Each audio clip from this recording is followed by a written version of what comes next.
Bon, je crois que je voudrais d'abord vous remercier pour avoir eu cette opportunité de me donner la possibilité de pouvoir vous éclairer sur un certain nombre de points, notamment la première question que vous venez de poser, celle relative à la commission de réforme de la FIFA. En fait, pour mémoire, au regard de la situation que traverse la FIFA depuis un certain moment, notamment la crise ardente qui a entaché à l'honorabilité et à l'image de la FIFA, il avait été décidé au niveau du comité exécutif, dans la stratégie de reconquête de l'image, d'amélioration de l'image, de pouvoir lancer un train de réformes. Et chaque continent était chargé de déléguer 2 membres pour pouvoir le représenter. C'est dans ce cadre-là que personnellement, j'avais été désigné par la Confédération africaine de football, notamment son comité exécutif, et à sa tête le président Issa Yatou, pour que je puisse représenter l'Afrique, y compris mon collègue Ania Bourida, qui est aussi membre du comité exécutif de la FIFA. Et dans cette commission de réforme, il n'y a eu qu'au fond 3 membres du comité exécutif. Nous 2 d'Afrique, plus le chef de l'Asie et les restes. Il y a le secrétaire général de l'UEFA, Gianni Infantino, et au niveau de la CONCACAF, ils avaient délégué 2 membres, et ainsi de suite. Donc chaque continent avait délégué 2 membres, et cette commission est dirigée par un éminent juriste, Maître Carrard, ancien directeur général du Comité olympique international, qui est un avocat célèbre, suisse, très célèbre, qui a un cabinet très célèbre. Et nous avions eu un certain nombre de réunions, effectivement. Et lors de la réunion du 3 du comité exécutif, nous avons présenté le projet de réforme. Et je vous dirais que ce projet a été à l'unanimité adopté par le comité exécutif. En quoi consistait ce projet de réforme? Ce projet de réforme consiste, à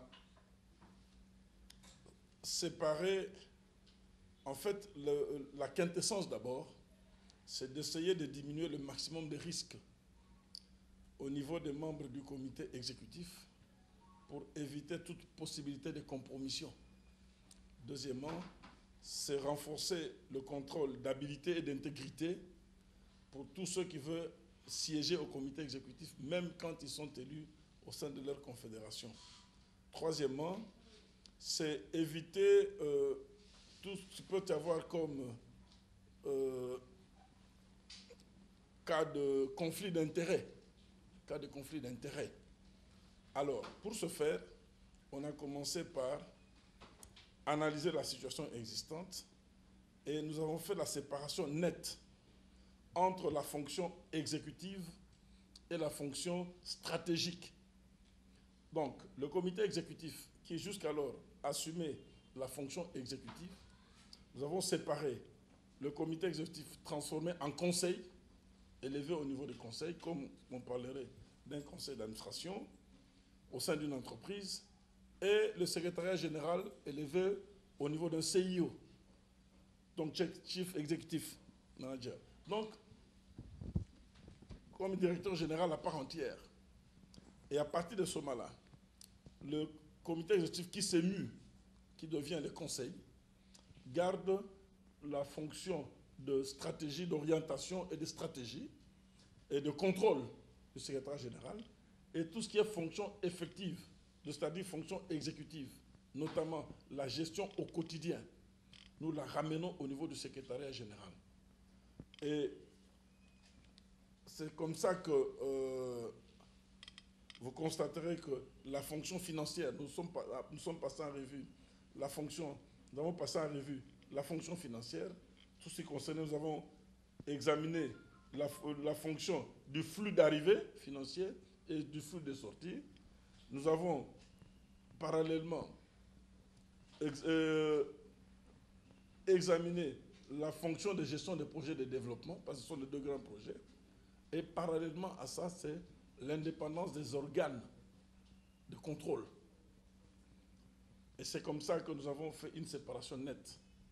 Et quand vous voyez la nouvelle architecture organique qu'on a proposée, on a l'Assemblée générale, le Congrès, ensuite c'est le Conseil. En bas du Conseil, vous avez le secrétariat général. Et parallèlement, vous avez tous les organes indépendants, la commission d'éthique la commission d'éthique, de gouvernance, la fonction plutôt audit et conformité, la commission d'éthique, la commission d'appel, tout ce qui est organe indépendant. Et nous avons réduit le nombre de commissions. Pourquoi? Parce qu'on s'est rendu compte qu'on avait 26 commissions au niveau de la FIFA, et les 26 commissions, en fait, devenaient budgétivores. Il y a des commissions qui ne siégeaient qu'une fois par an. Et les gens devaient parcourir des milliers de kilomètres pour venir siéger pendant 30 ou 45 minutes. Ce qui était suffisamment budgétivore. On a réduit, on est parti de 26 à 6 commissions, et les autres devenant des commissions ad hoc qui seront créées par le Conseil.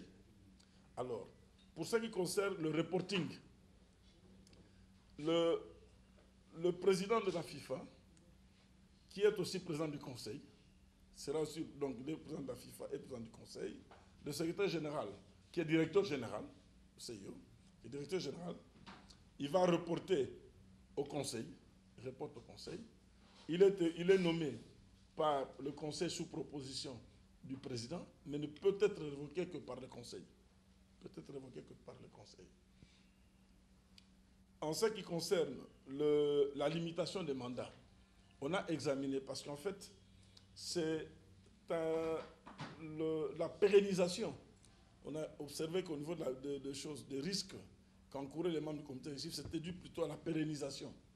Et c'est pour cela qu'on est revenu, quoique l'année passée, au congrès de Sao Paulo, la limitation de mandat avait été supprimée. Cette fois-ci, on a supprimé la limitation d'âge, mais on a proposé la limitation de mandat, notamment la limitation de mandat à 3 x 4, donc 12 années. Alors, il s'est posé la question sur les mesures transitoires et les membres du comité exécutif actuel. Comment gérer cette limitation de mandat? Ou deuxième cas de figure, celui qui est membre du comité exécutif, il a effectué les 3 mandats, mais il se fait élire comme président du conseil. Comment agir? À ce moment-là, on a dit ceci. Pour les membres du comité exécutif actuel, leur mandat court jusqu'à leur fin. À la fin de leur mandat, ils commenceront, s'ils sont réélus, ils commencent maintenant le cycle de 3 fois 4 mandats. Il va de soi aussi pour le président. Alors, si on est membre du comité exécutif et au terme de ces 3 années, de ces 3 mandats, on est élu président, on considère que le mandat commence à partir de la fonction, parce que c'est une nouvelle fonction. C'est une nouvelle fonction. Donc, ce sont là les grandes réformes. Bien sûr, il y a des petits détails là-dessus. Maintenant, ces réformes, là où il y a eu une discussion au niveau du comité exécutif, c'est que nous avons décidé aussi de revoir le nombre de membres du comité exécutif et la répartition par continent. Là, il n'y a pas eu beaucoup on a adopté sans problème. Parce que jusqu'à aujourd'hui, l'Europe avait à peu près 8 membres. L'Afrique avait 4, et ainsi de suite. On a repris, donc on est passé de 24 à 36, on a proposé de passer de 24 à 36. Et dans ce cadre, l'Afrique aura 7, l'Asie 7, ainsi de suite, suivant la répartition que nous avons faite. Et nous avons émis le vœu de passer pour la phase finale de la Coupe du Monde de 32 équipes à 40. Bon, là, il y a eu un débat très nourri au niveau du comité exécutif, au sein du comité exécutif. Les Européens soutenant qu'il faut d'abord faire des études d'évaluation pour voir quel serait le coût, ainsi de suite, tout ça là. Et nous avions dit qu'il fallait d'abord adopter le principe comme étant un package et considérer cela comme étant un objectif à atteindre. Et on s'est mis d'accord qu'on adoptait globalement le package des réformes, mais que sur ce point-là précis, on allait revenir, puisqu'on a encore une réunion le 23 février, on a une réunion, on reviendra sur ce point-là. Ça, donc d'une manière un peu ramassée, ce sont ces réformes. En fait, comme je l'ai dit à titre introductif, ces réformes visent à renforcer la transparence. Alors, il y a une chose aussi qu'on a dite. c'est l'élection des membres du comité exécutif. Donc les membres qui viennent siéger. Certains soutenaient que l'élection se fasse au niveau de l'Assemblée générale, directement de la FIFA. Parce qu'il y a un problème de responsabilité. Ils étaient élus au sein de leur confédération, mais ils assumaient des responsabilités au niveau de la FIFA. Et là, nous nous sommes mis d'accord. Les membres du comité exécutif restent élus au sein de leur confédération. Mais, à la différence, c'est que cette fois-ci, ils seront élus au sein de leur confédération, suivant la loi électorale et les statuts de la FIFA. Et sous le contrôle, ces élections se feront sous le contrôle de la FIFA. Et ces membres-là subiront un contrôle, donc ils subiront un examen d'éligibilité, avec tout ce que cela comporte, moralité, éthique, ainsi de suite, tout ça. Donc, c'est ce qui a été pris comme décision. Maintenant, vous parlez de notre circulaire. Je pense que le ministre a écrit, la FECOFA ne peut pas réagir à travers le verbe. Ce n'est pas ça la formulation la meilleure. Et puis, au niveau des maturités qui est celle de la Fédération congolaise de football aujourd'hui, on ne réagit plus du tic au tac. Je pense qu'il y a eu des contacts en cours.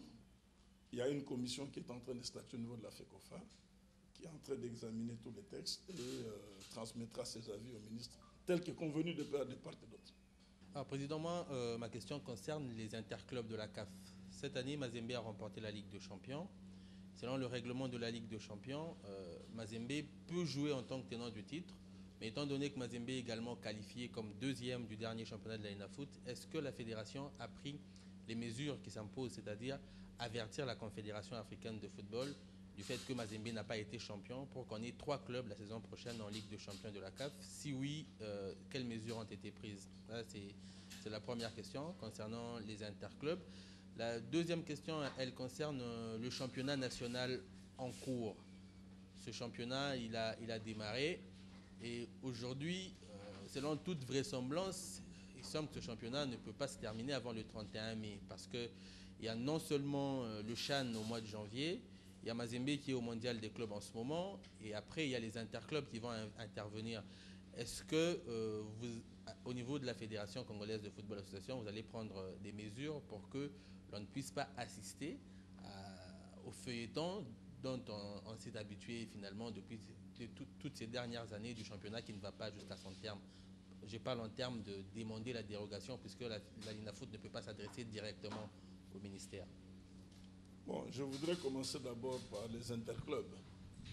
Je crois que le secrétaire général est là, je crois qu'il doit vous transmettre quand même la dernière décision du comité exécutif de la CAF. En fait, il y a eu erreur dans les interprétations des textes. Et cette erreur a dû profiter à une fédération que je ne voudrais pas citer ici, qui a aligné la dernière fois 3 équipes.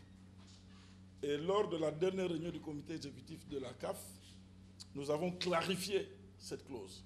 Dorénavant, aucun pays, aucune fédération ne peut aligner plus de 2 équipes. Donc, dans le cas précis, il y a même une autre circulaire que la CAF venait d'envoyer à chaque fédération. Donc, même si Mazembe est détentrice, le club Mazembe est détenteur de la Ligue des Champions, nous n'aurons droit qu'à 2 équipes. Donc on a clarifié, la CAF a clarifié cette notion. Il y a eu mauvaise interprétation et cette interprétation a bénéficié à une fédération l'année passée. C'est que nous avons dû corriger le tir. Donc dorénavant, ça sera 2 équipes. Maintenant, en ce qui concerne la l'AENAFOOT, je crois que je me suis entretenu ce matin avec le président de la l'AENAFOOT. Toutes les dispositions seront prises pour que, effectivement, ce championnat aille jusqu'à sa fin. Bien sûr, vous savez que la l'AENAFOOT s'organise par poule. Et le CHAN ne concerne que les équipes qui auront mis des joueurs, plus de 5 joueurs, conformément à notre règlement, à la disposition de l'équipe nationale. Il n'y a pas de raison qu'une équipe qui n'a pas mis 5 joueurs à la disposition de l'équipe nationale ne puisse pas jouer. Et encore que c'est la réglementation de 5 joueurs qui dépend aussi de la bonne foi de l'équipe. Si l'équipe estime que même en cédant les 5 joueurs, puisqu'elle a pu licencier 33 joueurs, si elle peut jouer, ça c'est libre à cette équipe-là. Parce que notre règlement dit que si on a donné plus de 5 joueurs, minimum de 5 joueurs à l'équipe nationale. Mais pour les autres, puisqu'il s'agit des poules, pour les autres, le championnat devra continuer. Ça, c'est un de deux. Les interclubs ne peuvent pas empêcher que la Foot se joue. Aujourd'hui, en Europe, vous avez des interclubs, les championnats se jouent aussi. C'est pour cela que nous avons demandé, dès le départ à la Foot, de pouvoir calquer son championnat, son calendrier, en fonction du calendrier universel, pour savoir que les plages qui sont réservées aux compétitions interclubs internationales, les compétitions interclubs internationales, soient effectivement laissées pour les compétitions interclubs internationales, les plages laissées pour les équipes nationales le soient également, mais que pour notre compétition, que nous puissions. Par contre, le véritable problème de la Foot, c'est le problème d'ordre financier, les frais de fonctionnement. C'est ça le véritable problème de la Foot. C'est moins l'organisation du championnat. Vous savez, c'est un championnat d'élite aujourd'hui. Et je continue à mener des démarches. Quelque part, il nous avait été promis qu'on allait disponibiliser une enveloppe pour permettre à l'INAFOOT de pouvoir continuer à organiser le plus régulièrement possible son championnat. Mais jusqu'à présent, cette enveloppe se fait encore attendre. Donc, nous continuons, bon gré mal gré, à aider la INAFOOT elle-même. Elle essaie de se démerder aussi pour que ce championnat se joue. Parce que l'important, c'est quoi? Aujourd'hui, nous sommes... Mazembe a remporté la Ligue des Champions, n'est-ce pas? Mais Mazembe n'a pas joué en dehors de la INAFOOT. Mazembe sort de ce championnat-là. Ça signifie que c'est un championnat dont nous ignorons l'importance et la hauteur aujourd'hui. Alors que c'est un des meilleurs championnats en Afrique. C'est un des meilleurs championnats en Afrique aujourd'hui. Et quand nous voyons, nous analysons au niveau de la Confédération africaine, la nomenclature des niveaux, je parle bien des niveaux de championnat. Championnats nationaux en Afrique, la LINAFOOT fait partie des top 5, des top 5 des meilleurs championnats en Afrique. La LINAFOOT fait partie. Et ce qui justifie que la LINAFOOT, l'année passée, c'était 2014, avec le a joué la finale. 2015, nous avons encore une finale, et nous remportons. Ça signifie que c'est un championnat qu'il faudrait soutenir. Il faudrait soutenir.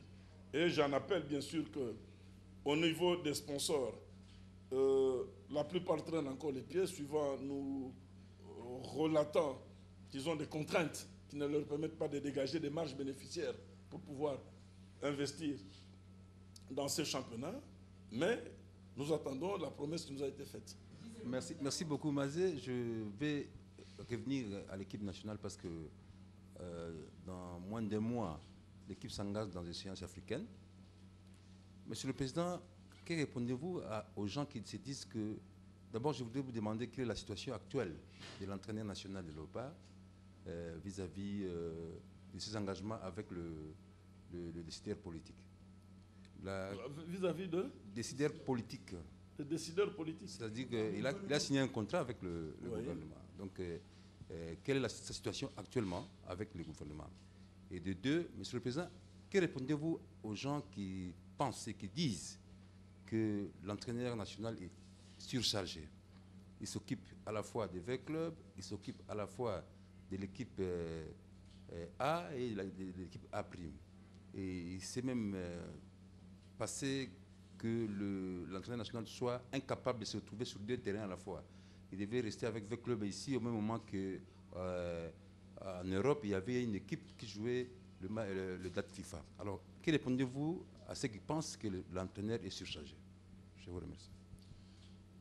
Je vous remercie infiniment pour cette question parce qu'on me la pose un peu partout. On me la pose un peu partout. Vous savez, c'est un problème de philosophie et de choix. C'est un problème de philosophie et de choix. Analysons d'abord au niveau de calendrier. Au niveau des calendriers universels, c'est-à-dire le calendrier édicté par la FIFA, il n'y a pas de chevauchement entre les compétitions officielles internationales au niveau des équipes nationales et au niveau des clubs. Il y a des dates réservées pour les matchs amicaux. Il y a des dates réservées pour les matchs amicaux. C'est le cas que nous avons connu dernièrement quand on avait le match deux matchs en Belgique contre le Nigeria et contre le Gabon. l'entraîneur pouvait se déplacer. L'entraîneur était disposé à se déplacer. C'est nous, la FECOFA, qui avions demandé à l'entraîneur de ne pas se déplacer et de s'occuper de son club qui avait un match de Ligue des Champions, qui était un match important. C'est nous qui avions demandé. Ce n'était pas parce qu'il était surchargé. Il y avait possibilité d'aller et d'assister à ce match et de revenir. C'est nous qui avions demandé à l'entraîneur. Je crois que c'est Ligue des Champions, bien l'INAFOOT. DSMP, voilà. Excusez-moi, s'il vous plaît. Je confonds. C'est la l'INAFOOT. Étant donné qu'il avait le Classico à jouer, nous n'avions pas voulu l'exposer pour dire que s'il part, qu'il revienne et que si son équipe perdait, à ce moment-là, on dira que c'est parce qu'il a été pour l'équipe qu'il a négligé son équipe. C'est nous qui avions demandé. Mais sinon, l'entraîneur était disposé. Et même quand vous regardez les horaires d'avion, tout était possible. Mais la réalité, c'est quoi? La réalité, c'est qu'il y a une certaine opinion. Une certaine opinion, bien sûr, bien orientée, qui pense que l'entraîneur est surchargé. Mais les gens ignorent une chose. L'équipe nationale A, par exemple. On n'a pas l'équipe nationale A du 1er janvier au 31 décembre. On ne l'a que conformément aux dates fixées par la FIFA. Et si cette date, c'est X, c'est X jours, on n'a droit que 2 ou 4 jours pour avoir, 4 jours maximum pour avoir les joueurs ce jour-là. 2. Ça signifie que ce n'est pas toute l'année que l'entraîneur est occupé à gérer l'équipe A. L'équipe de CHAN. L'équipe de CHAN, c'est quoi? Mais c'est la version locale, c'est l'ossature locale de l'équipe A. C'est l'ossature locale qu'on ne veut pas. C'est l'ossature locale de l'équipe A. Est-ce qu'il faudrait 2 formations, 2 philosophies différentes de formation? C'est la question. C'est le même entraîneur de A. Et l'équipe du CHAN, c'est ça l'ossature locale de l'équipe A. Est-ce qu'il faudrait donner cette ossature-là à une autre, entre les mains, la laisser entre les mains d'une autre personne qui la formerait suivant une autre philosophie par rapport à la philosophie que nous avons au niveau de l'équipe nationale? Vous savez, aujourd'hui, le Congolais, nous aimons suivre le football, le championnat espagnol. Tout le monde est content de voir Barcelone jouer. Mais Barcelone. Mais la même philosophie que vous avez chez Barcelone. Quand vous partez du centre de formation de Barcelone, jusqu'en passant par les minimes, les cadets, les juniors, les seniors, c'est la même philosophie qui leur est inculquée. C'est comme ça que dernièrement, vous avez observé que chez les jeunes de Barcelone, il y a des jeunes qui viennent de monter, mais qui jouent comme les autres. Ils sont dans la même philosophie de jeu comme les autres. Alors, maintenant, vous devez vous poser la question. Nous avons le CHAN au mois de janvier. Nous avions les éliminatoires de la CAN et de la Coupe du Monde. Fallait-il mettre notre staff, et encore que, le gouvernement ne signe pas de contrat avec d'autres entraîneurs. Au jour d'aujourd'hui, il n'y a que 5 personnes pour lesquelles le gouvernement a déjà signé des contrats. C'est les 5 membres du staff d'équipe A. Quand le chef de l'État est venu à Bata voir l'équipe nationale, nous lui avons soumis ce problème. Même le chef de l'État a estimé que c'était injuste que sur un staff technique de 11 ou 12 personnes, que le gouvernement ne signe que 5 personnes. Le problème lui a été posé. Et il nous avait dit qu'il nous avait autorisé d'introduire des contrats des autres membres du staff technique. Et aussitôt rentré, c'est ce que nous avons fait. Mais jusqu'à présent, nous n'avons pas encore le feedback. Nous n'avons pas encore le feedback. Est-ce qu'il faudra encore gonfler, prendre plusieurs staffs techniques qui n'ont pas de contrats et continuer à les utiliser et attendre qu'on puisse les utiliser en fonction des prix? Ça pose problème. C'est pour cela que d'une manière, s'il faudrait conclure, je voudrais dire ceci. Nous ne pensons pas que nous le surchargeons. Parce qu'il n'est pas seul. Il a tout un staff technique. Il y a une approche du travail. S'il y a une bonne approche, pour nous, bien au contraire, nous pensons que c'est la même philosophie qui doit être inculquée à l'ossature locale, qui fait partie des joueurs qui vont jouer le CHAN, et qui doit être la même philosophie. Bon, bien sûr que si lui-même, Il nous dit qu'il sent qu'il n'a pas besoin, il sent qu'il faudrait lui trouver d'autres artifices, d'autres possibilités pour qu'il ne puisse pas s'occuper du Chan. Ça, c'est autre chose.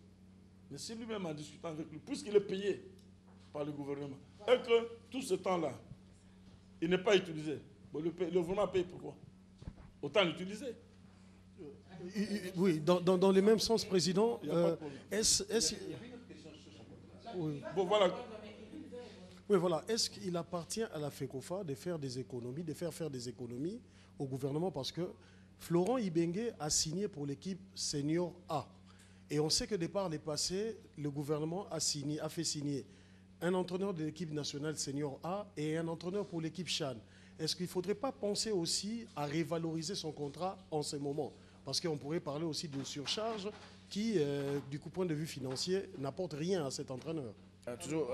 Toujours dans le même sens, il y a un problème aussi parce qu'il y a beaucoup de gens, il y a même beaucoup d'entraîneurs qui se plaignent, qui disent que non, il y a l'entraîneur Florent Ibenge qui a avec club, qui a l'équipe Léopard A et qui a l'équipe Chan. C'est un gourmand.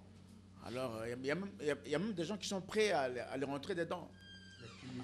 Il accumule. Alors, je ne sais pas, monsieur le Président, par rapport à ça. Écoutez, je ne fais pas partie de la corporation des entraîneurs. Et je n'en ai pas les aptitudes ou les prétentions. Du moins, je n'en ai pas les aptitudes et les prétentions. Mais je pense que, vous savez, nous connaissons, nous Congolais. Quand quelqu'un fait quelque chose, tout le monde croit que c'est facile. C'est l'œuvre de Christophe Colomb. C'est facile.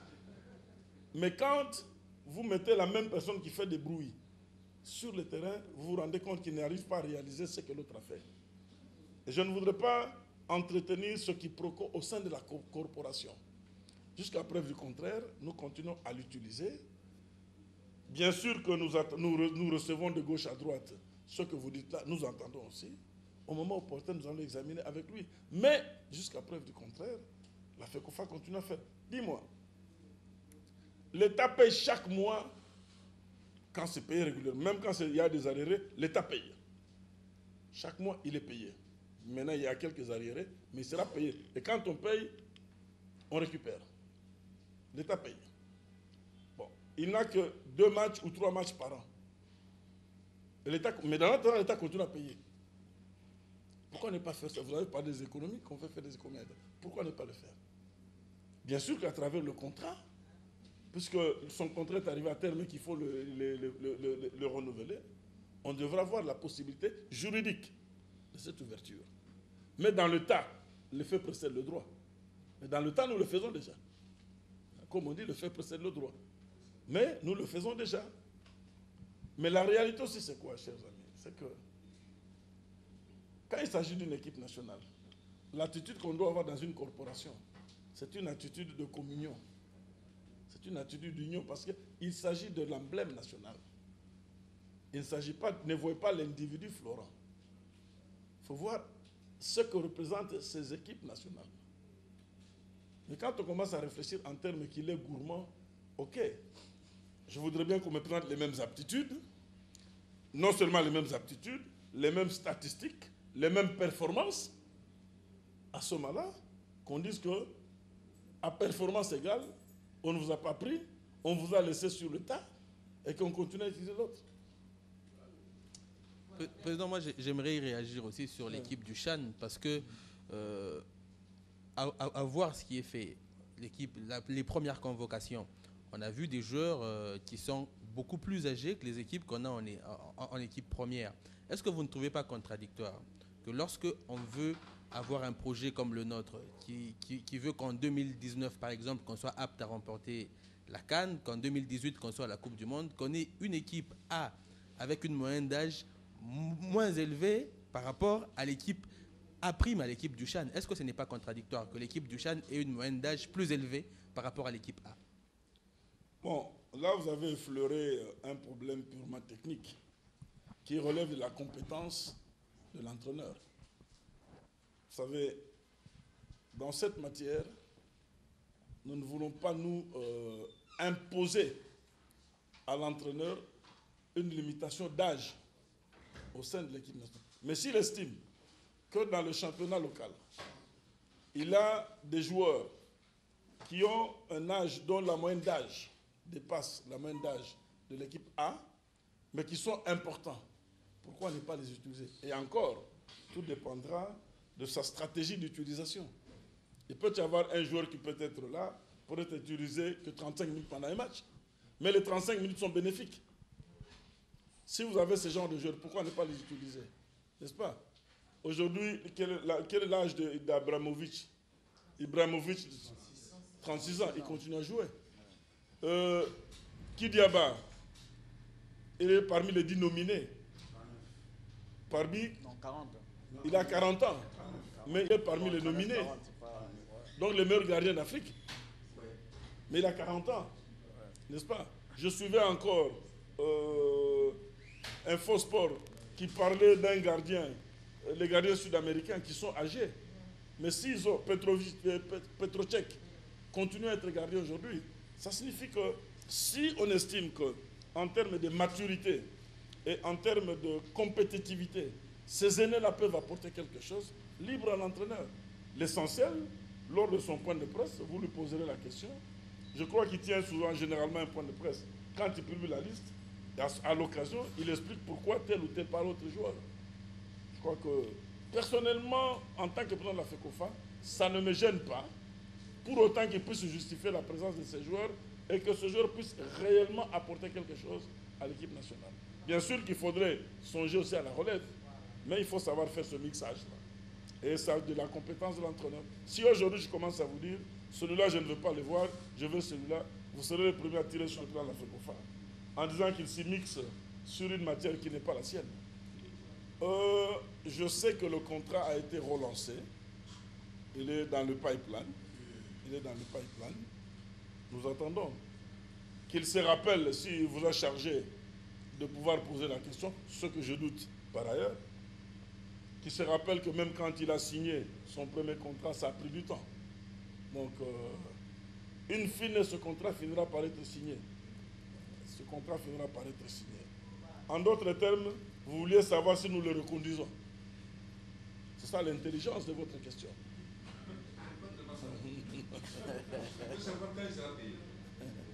Mais il sera payé. Mais posez-lui la question. En dehors de quelques arriérés, il finit par être payé. Et quand le gouvernement paye, tous les arriérés sont payés. Auquel cas, je crois que les mêmes bruits qui se faisaient l'année passée continuent à se faire aujourd'hui. Mais le gouvernement finit par payer. Et quand on paie, c'est avec tous les arriérés. Monsieur le Président, je reviens sur la question sur le football international, notamment sur la FIFA et la CAF. Il y a quelques jours, il y a deux gros gibiers du football américain qui ont été mis aux arrêts.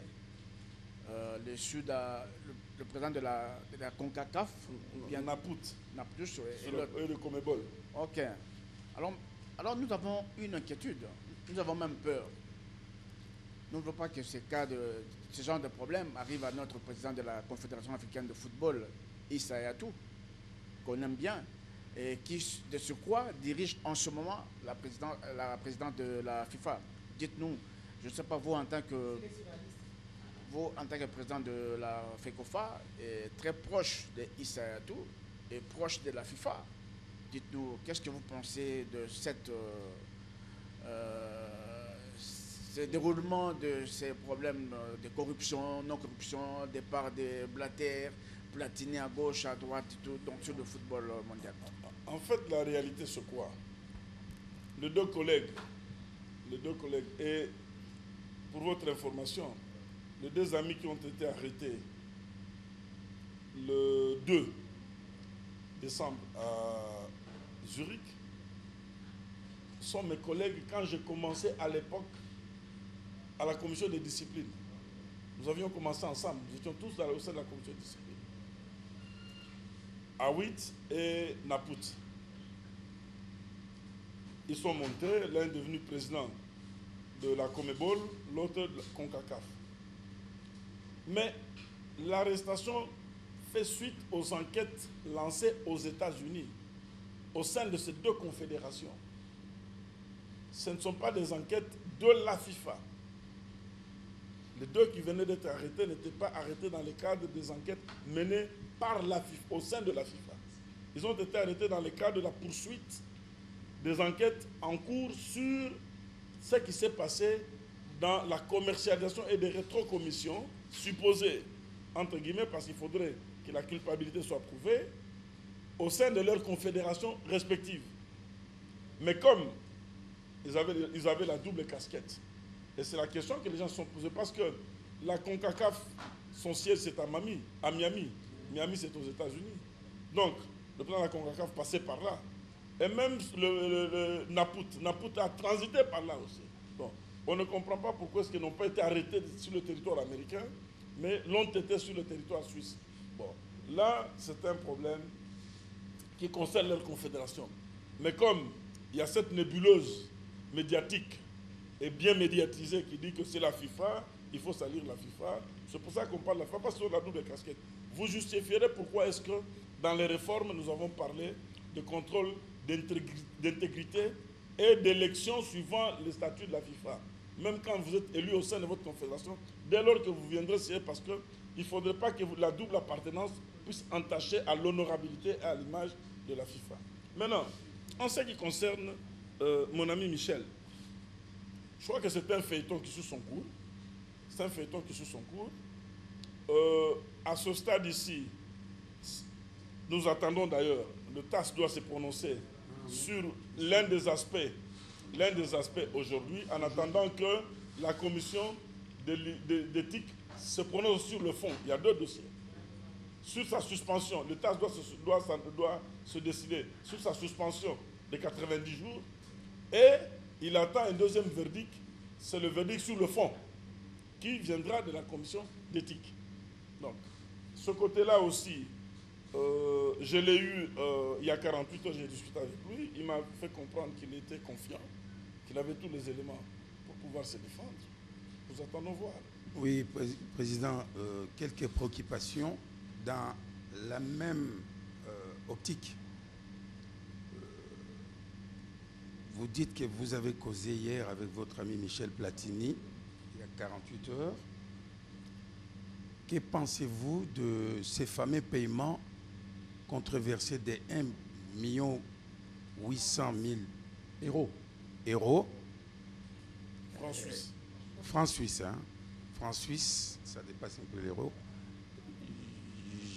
De temps en temps, en suivant la presse mondiale, et en regardant Michel dans les yeux, il apparaît quelque chose comme une lueur de culpabilité dans ses yeux.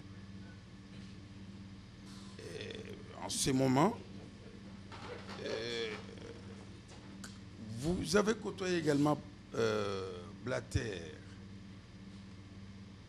Les deux personnages, vous les voyez en âme et conscience. Comment voyez-vous cette affaire? Parce que ça écornait terriblement l'image de la FIFA.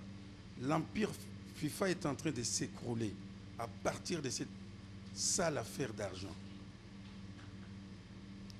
Deuxième préoccupation, où en sommes-nous avec les séminaires que j'ai beaucoup salués, la lutte contre la violence dans nos stades? Où en sommes-nous? Vous avez fait un travail d'orfèvre formidable. Et j'aimerais que ce travail se perpétue sur le terrain et dans nos stades, non seulement à Kinshasa, mais également ailleurs. Formidable, félicitations. Et puis, troisième question, quelles sont vos impressions pour Mazembe qui joue à la Coupe du Monde? Vous lui donnez quelle chance? Voilà, et puis on va revenir sur d'autres sujets. Merci, Président. Voilà. Avant de répondre à vos 3 ou 4 préoccupations, je crois que je n'ai pas effleuré un cas qu'il a soulevé concernant le président Issa Yatou. Vous savez, jusqu'au moment où nous parlons, le président Issa Yatou assume l'intérim du président de la FIFA.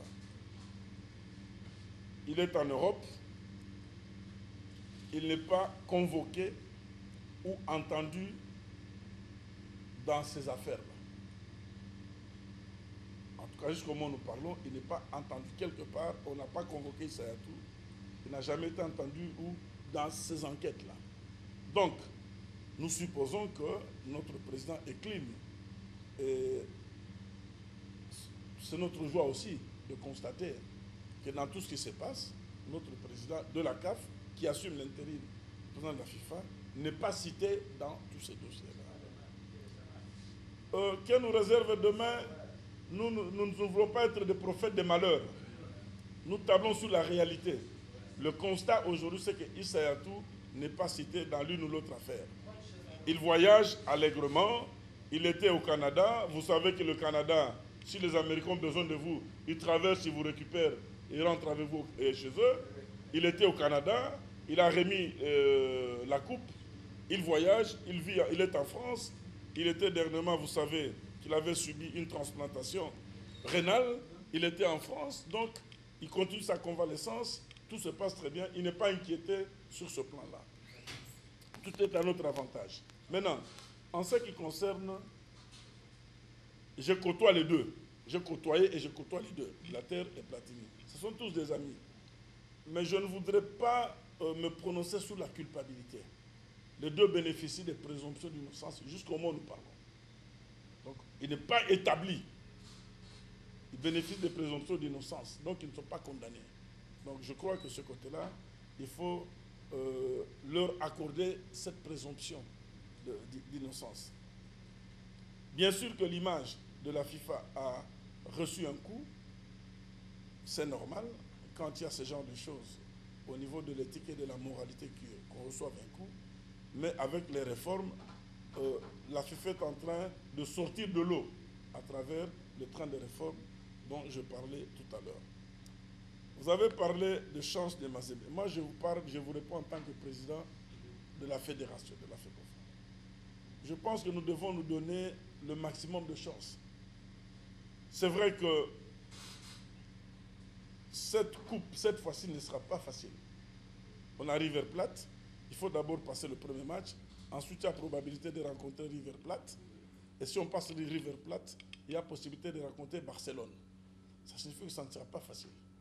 Mais j'ai la foi.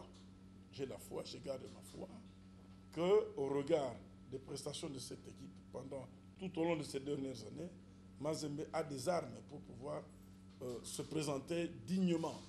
Et ce qui est un honneur pour notre pays. Parce que c'est la 3e participation à la Coupe du Monde des clubs. Je crois qu'il faut le soulever, on ne le dit pas assez. C'est la 3e participation de ce club à la Coupe du Monde des clubs.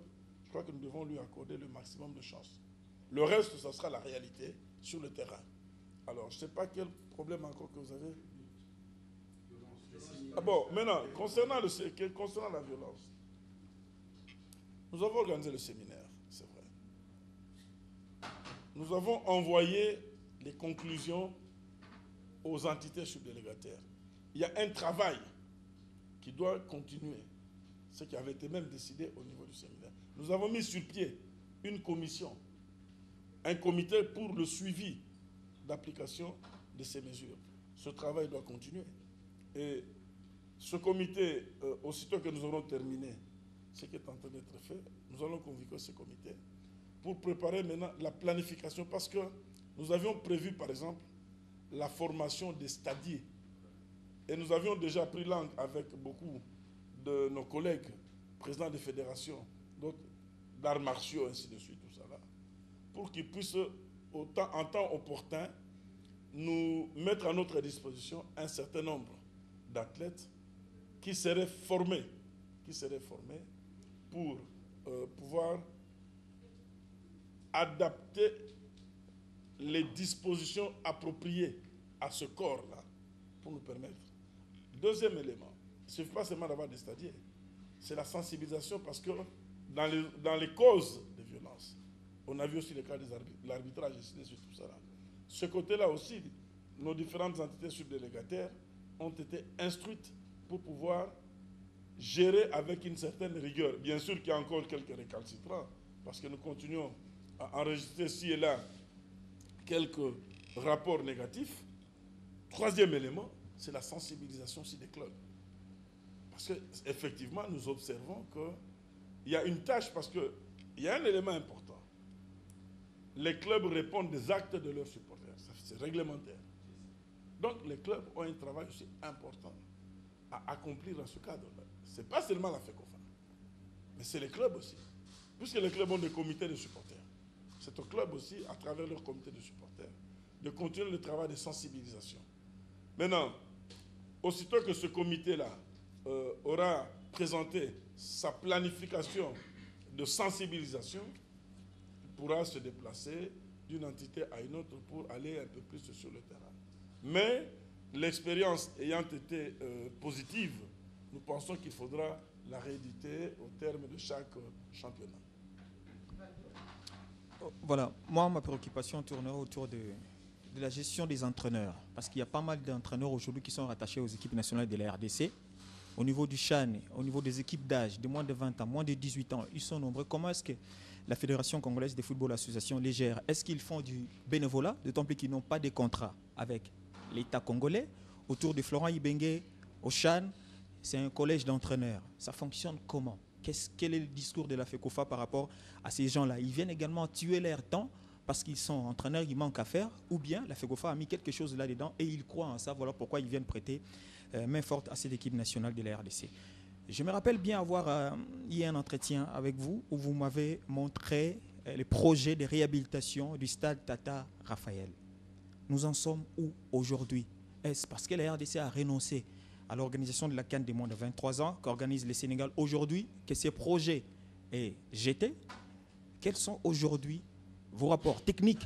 Parce que vous êtes l'organe technique du football congolais avec l'État congolais. À ces moments-là, vous nous parlez en termes clairs que les choses allaient très bien en termes d'infrastructure.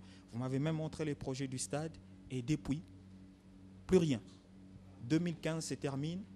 Quel est le topo? Sinon, l'image qu'on peut retenir de cette année 2015 au niveau du football de la République démocratique du Congo. Voilà. Votre question a plusieurs volets. Le premier volet relatif à la gestion des entraîneurs. Je le dis en passant ici. Nous avons mis sur pied des staffs techniques des équipes nationales. Mais la finalisation des contrats, c'est-à-dire la signature des contrats, comme vous le savez, quand nous parlons de l'équipe nationale, nous avons une cogestion. Il y a, même au niveau de la signature du contrat, la FECOFA signe, les intéressés signent, la FECOFA contresigne, le gouvernement signe aussi. Donc il y a la consignation. Et qui paye, c'est le gouvernement. Ce côté-là, je crois que je le disais tout à l'heure, quand je parlais du supplément des membres du staff de l'équipe A qui n'ont pas encore signé leur contrat, comprenez que si les suppléments déjà du staff A n'ont pas encore signé leur contrat, qu'en est-il des autres qui ne sont pas de l'équipe A? Ça, c'est la question. Donc, la question reste pendante. La question reste pendante. On ne s'est pas encore mis d'accord. Le gouvernement passé, nous avons essayé de forcer la main, mais les choses n'avaient pas abouti. Le gouvernement actuel, nous essayons de relancer d'abord le renouvellement des 5 autres. Et nous avons introduit aussi les autres pour voir quelle serait la réaction. Parce qu'on ne peut pas tout obtenir au même moment. Il faut y aller progressivement aussi. Alors, les autres, quel est le discours? C'est parce qu'ils aiment leur pays. On ne les gère qu'à travers des primes. Financièrement, on les gère qu'à travers des primes. Ils acceptent, ils font du bénévolat, c'est vrai. N'ayons pas peur de mots. Ils font du bénévolat. Et quand il y a des primes, ils sont rétribués. Les primes leur sont rétribuées. En dehors des primes qui leur sont rétribuées, c'est du bénévolat. Puisqu'ils ne sont pas assortis des contrats. N'ayons pas peur de mots. Ils le font par patriotisme, par amour. Est-ce que c'est l'idéal? Non. L'idéal serait qu'il y ait des contrats. Maintenant, en ce qui concerne les stades, je vous avais montré à l'époque, en son temps, nous étions à l'époque où il était question que nous organisions la CAN U23, qui est en train de se terminer ce week-end au Sénégal. Et je crois que même le politique aujourd'hui doit regretter de n'avoir pas organisé cette compétition-là, au moment où nous parlons. Parce qu'elles n'ont pas peur de mots aussi. Il faut dire les choses telles qu'elles sont. Le politique congolais doit regretter aujourd'hui de n'avoir pas organisé cette compétition. Elle aurait permis beaucoup de choses, un temps soit peu. Maintenant, à ce moment-là, puisque nous étions dans cette dynamique, il nous avait été demandé de pouvoir présenter, de conduire avec le BSECO, ensemble, le processus de réhabilitation du stade. C'est comme ça que nous avions prévu. Initialement, il y avait à Kinshasa le stade Tata Raphaël, le stade Cardinal Maloula, il y avait le stade de Martyr. À Lubumbashi, il y avait le stade de la Kenya, il y avait le stade municipal. Municipal, là on devait construire carrément. Il nous sera dit que ce n'était pas possible, il fallait recentrer la compétition à Kinshasa. C'est comme ça qu'on a abandonné Lubumbashi. On est revenu sur Kinshasa. Par après, la primature nous a fait comprendre qu'il fallait revoir à la baisse les enveloppes qui étaient proposées. Les travaux ont été faits pour ramener à la baisse les enveloppes. À la fin des comptes, on nous a dit qu'on a abandonné. Bon, la FEGOFA n'avait que ses yeux pour observer et constater. La FEGOFA n'est pas propriétaire des stades. Ou la FEGOFA n'a pas d'argent. Quand la FEGOFA a pu, elle a fait. L'aire de jeu de Martyr, c'est nous. L'aire de jeu, là nous avons joué contre le Burundi. Le gazon synthétique, c'est la FECOFA qui l'avait implanté. L'aire de jeu du stade Tata Raphaël, c'est nous qui avions implanté. L'aire de jeu du stade de la Kenya, c'est nous qui avions implanté. Là, nous sommes en train de finaliser, si tout se passe très bien, on va terminer d'ici janvier, mi-janvier, l'aire de jeu du stade à Goma. C'est nous qui le faisons. Mais nous ne sommes pas propriétaires. Nous le faisons parce que ce sont des terrains qui nous appartenaient. On pouvait les amener chez nous, au centre, qui est notre bien propre. On a préféré les mettre à disposition de tout le monde, améliorer les aires de jeu qui reçoivent les grandes compétitions. C'est ça notre apport. C'est ça notre apport. Pour le reste, il faut poser la question au ministère de l'ITPR, qui gère la partie infrastructure du gouvernement. Je pense que le ministère de l'ITPR ou les sports peuvent bien répondre à votre question pour savoir quelle est la planification en matière de réhabilitation des infrastructures. Mais j'observe aussi qu'il y a des stades qui sont en train d'être construits, qui est une bonne chose. Monsieur le Président, nous avons suivi le dimanche passé l'intervention du ministre des Sports sur certaines questions d'actualité. Je ne voudrais pas remuer les couteaux dans la plaie, mais je me dis que beaucoup de clubs sont aujourd'hui dans l'incertitude de ce que demain sera fait en ce qui concerne les joueurs étrangers. Le ministre a décidé que dans 45 jours, à partir de la signature de sa décision, tous les clubs devront s'aligner derrière la nouvelle mesure. Alors moi, je me mets à la place du club, je me mets à la place de la Linafoot, dont le président est ici. J'ai dit, mais si les ministres, malgré ce que le FECFA va préparer pour lui donner comme élément, ne répond pas la négative, quel sera le sort des clubs, quel sera le sort de la Linafoot dont les clubs utilisent ces joueurs étrangers? Ça, c'est la première question. La deuxième question, c'est sur l'équipement des léopards, les variétés de léopards. Pour l'autorité des tutelles, les couleurs nationales ne sont pas tellement représentées dans l'élevage des léopards. Monsieur le Président, comment te fait-il que la FECOFA puisse acheter des barèges qui ne correspondent pas, selon les ministres, aux couleurs nationales? Je vous remercie. Bon, je ne voudrais pas comprendre que vous voulez lancer une polémique à travers les deux questions que vous venez de poser, ce que je ne crois pas d'ailleurs, qui n'est pas aussi l'approche de la FECOFA. Vous savez, cette fédération a beaucoup grandi. C'est une fédération aujourd'hui qui a atteint des dimensions telles qu'elle ne peut plus entretenir des polémiques, outre mesure. On n'a pas besoin. Pas besoin. Je l'ai dit tout à l'heure, des mesures ont été publiées. Nous avons eu l'occasion d'échanger avec le ministre. Il y a un travail qui se fait. Soit dit en passant, les clubs sont saisis par leur entité respective. Donc, le championnat continue à se jouer. La FECOFA n'a pas encore saisi les clubs. Nous sommes encore au niveau de la discussion avec le ministre.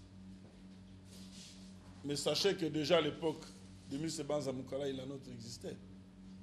Donc, si la note existait à l'époque du ministre Banza Mukala, c'est qu'après des échanges, on a pu trouver un modus vivendi. Donc je crois que ce côté-là, je ne voudrais pas trop épiloguer. Vous savez, les négociations se font en dessous des tables et les accords se signent sur la table. J'ai l'habitude de dire cela. Mais jusqu'à présent, retenez qu'il n'y a pas péril à la demeure. Nos entités continuent à jouer régulièrement et au moment opportun, vous serez informés des conclusions des contacts en cours. En ce qui concerne les équipements, vous êtes des journalistes sportifs. Je voudrais m'adresser à vous, les journalistes sportifs.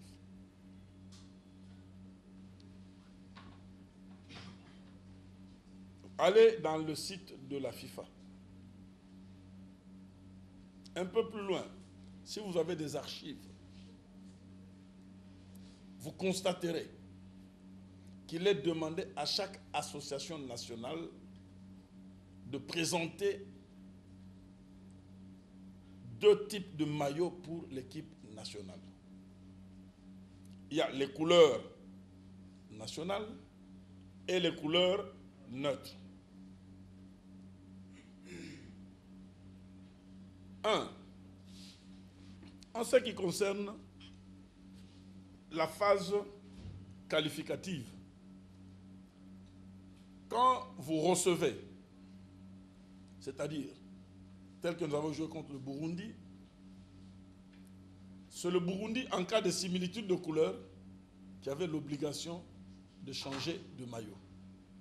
Nous avions l'obligation de jouer avec nos couleurs nationales ou avec nos couleurs neutres. Ça, c'est nous, parce que c'est nous qui recevons. L'équipe visiteuse, en cas de similitude, devait changer. Quand nous sommes allés jouer au Burundi, c'est le Burundi qui avait l'obligation de jouer avec ses couleurs nationales ou, le cas échéant, avec ses couleurs neutres, et nous, l'obligation de pouvoir changer. Ça, c'est la phase qualificative. Je voudrais vraiment que vous preniez le temps pour comprendre. Quand il s'agit de la phase finale, tel que le cas que Mazembe est en train de connaître aujourd'hui, aussitôt qualifié, la FIFA demanda à Mazembe d'envoyer ces équipements, les échantillons de ces équipements pour voir si d'abord, 1, les normes sont respectées. 2, c'est la FIFA qui va programmer le mélange des équipements que Mazembe va jouer, va porter pendant la phase finale. Ce n'est pas Mazembe qui viendra, non, aujourd'hui je vais jouer avec tel équipe. Non, c'est la FIFA en tenant compte, 1, c'est la division marketing et des compétitions, ce sont les 2 divisions. Parce qu'aujourd'hui, je suis bien aise d'en parler parce que je siège au plus haut niveau du football mondial. C'est la FIFA qui va décider pour tel match, en fonction des équipements que vous nous avez envoyés, vous allez jouer avec tel équipement et vous allez jouer. Et d'ailleurs, vous allez constater que dans le prospectus qui sera édicté au Japon, on aura déjà Mazembe contre tel, la FIFA va dire tel équipement, tel équipement, tel équipement, tel équipement. Maintenant, je referme la parenthèse, je reviens au niveau de l'équipe nationale. À la phase finale, on demande à chaque fédération d'envoyer ses couleurs nationales et les échantillons de ses couleurs nationales et ses couleurs neutres. Ça, c'est l'obligation, ce n'est pas la spécificité, parce qu'on ne donne pas l'impression qu'il n'y a qu'au Congo où on crée la roue. Non. c'est une réglementation universelle. On envoie les 2 couleurs à la phase finale. Comme on va jouer au CHAN, on nous a demandé d'envoyer des échantillons. C'est la CAF qui va maintenant décider. Tel match, votre premier match, vous porterez tel équipement, tel bas, telle culotte, telle vareuse. Tel match, vous porterez tel bas, telle culotte, telle vareuse. C'est la CAF qui va décider. Ça, c'est la phase finale. C'est comme ça que ça se passe. Maintenant, de 2, il y a un problème. Il n'y aurait pas eu cette polémique, je n'aurais pas parlé de ce problème. Mais je suis obligé de le dire parce que ça a été dit, vous l'avez bien dit. Ça a été dit. On donne l'impression que la FECOFA n'a pas de civisme pour ne pas présenter les couleurs nationales. Le problème n'est pas la FECOFA. Allez au ministère du budget. Ça fait 4 mois ou 5 mois que la demande pour les achats des équipements, la production des équipements a été faite. La demande parce que vous avez un équipementier, mais l'équipementier n'est pas philanthrope. Vous payez, moyennant bien sûr des réductions. Mais ce dossier n'a jamais été libéré. Jusqu'au moment où nous parlons, tous les équipements que nous avons joué avec, les filles ont joué avec, les U20 ont joué avec, c'est des équipements à crédit. C'est des équipements à crédit. Mais nous arrivons à court où l'équipementier continue à nous envoyer des équipements, nous n'avons pas encore payé. Il arrive instamment, l'équipementier dit, je bloque, commencez par me payer. Et si dans notre stock, nous n'avons que ces équipements blancs qui sont des jeux complets, vous faites comment? Mais ce sont nos couleurs. Mais les mêmes équipements, regardez, s'il n'y a pas de drapeau national, les culottes, ce n'est pas les couleurs des choses. À la différence du blanc. Mais ça, ce sont nos couleurs nettes. Allez sur le site de la FIFA. Allez sur le site de la CAF.